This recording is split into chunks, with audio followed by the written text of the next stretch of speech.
কাজের চাপ কিভাবে থাকবে? বাইরের পণ্য দিয়ে আমাদের দেশীয় শিল্পী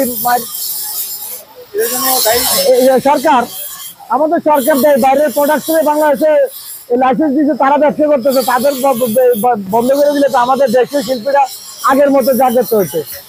আমার বাপ দাদারা যেভাবে পাইছিল আমরাও পাইতাম। বুঝছেন না, বাইরের চায়না মালগুলো ঢুকতেছে, ইন্ডিয়ান মাল অনেক মাল ঢুকতেছে, দুইটা ওয়ান টাইম ইউজ করে ফালাই দেয়। তো আগের যে মনে করেন একটা নিলে বাসে নিলে দাদা করতো, ফুটে করতো, নাতি করতো কাজ, আর অনেক বাসে নিলে সকালবেলা বাহাতে ফালাই দিলে। বাইরের পণ্যগুলো আপনা করা পর্যন্ত আমাদের দেশের শিল্পী আস্তে আস্তে নিচের দিকে চলে যাবে। আচ্ছা, বাকি করছেন 3 দিন, কই পেঁচা নাই। এই যে আমরা সময় কাটাইতেছি বসে বসে। সারা বছর উপলক্ষে মনে করেন এবারের বছর আছে না, কাম কাজ সব কিনারই কম। এবার আমার বললে না, 90% মানুষের এই ব্যবসা বাণিজ্য, কাম কাজ সব কিছুই কম। এবারের বছরের চাপ কোনো নাই। আমাদের আসার কোনো ইয়ে মনে করি না। কেন মনে করি না? মনে করেন মানুষ আসা যাওয়া নাই, কাজ ব্যবসা বাণিজ্য নাই। তারপরে মনে করেন আগে যে তুলনায় কাজ ছিল এবং কি মানুষ আসা যাওয়া থাকতো বা চলাফেরা করতো, সুযোগ সুবিধা পাইতো, এরকম ও নাই।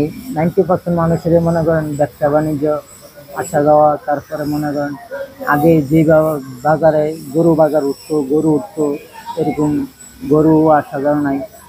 এই কারণে এখন এবারকার বছরে মাল আনছি, মাল চালাই না, ব্যবসা বাণিজ্য ধরার কোনো ইয়ে থাকতেছে না।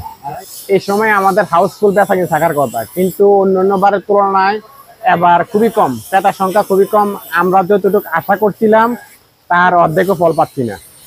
তার কারণ হচ্ছে বৃষ্টির কারণ হচ্ছে একটা, আর একটা কারণ হচ্ছে মানুষ আপনার কিছু অনলাইনে কিছু মাল প্রোডাক্ট বিক্রি হচ্ছে, আবার কিছু চাইনিজ মাল বিক্রি হচ্ছে। চাইনিজ মালগুলো বাইরে থেকে আসছে, মানুষ আমাদের দেশীয় যে হাতের তৈরি জিনিসপত্র এগুলোর দিকে আগ্রহী না হইয়া চাইনিজ যে চকচক করে সুন্দর সাদা মালগুলোর দিকে আগ্রহ হচ্ছে বেশি। আর ইদানিং কিছু আপনার অনলাইনের সোশ্যাল মিডিয়াতে অনলাইনে অ্যাড দিয়ে কিছু মাল বিক্রি হচ্ছে, ওইটার কারণে আমাদের দেশীয় পণ্যগুলো একটু আমাদের সেলটা কম হচ্ছে।